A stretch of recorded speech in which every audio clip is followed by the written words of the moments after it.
Willemse, how do you feel about the fact that you had to stand down as Speaker to make way for Mr. Tertuis Simmers? Look, it's unfortunate, but these things happen in politics. In politics, nothing can be taken for granted. As I said, I serve at the pleasure of my political party.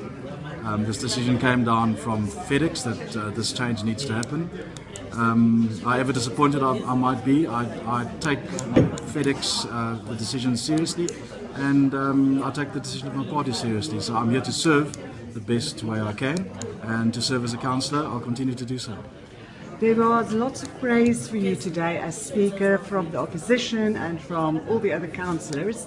What advice would you have for Mr. or Councillor Simmers going ahead? Firstly, I'm honoured by the praise from the opposition especially, and the other councillors.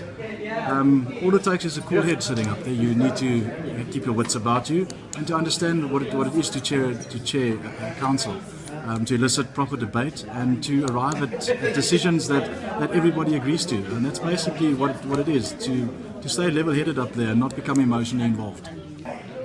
Councillor Simmers, you've heard today that you've got big shoes to fill. Lots of praise for the previous speaker.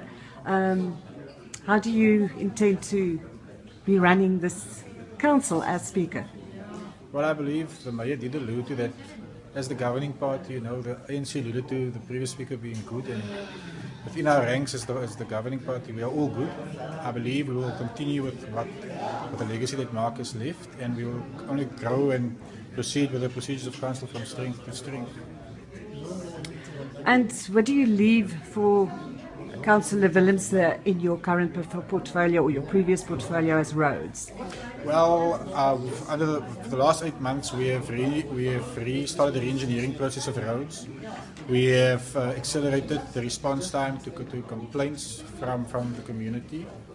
We have 3 major projects that will be rolled out. It will be the R102 in Mossel Bay, that's close to a 300 million rand project.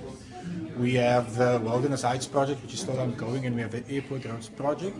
So those are the 3 major projects that he will be obviously now taking over from the portfolio which I leave behind.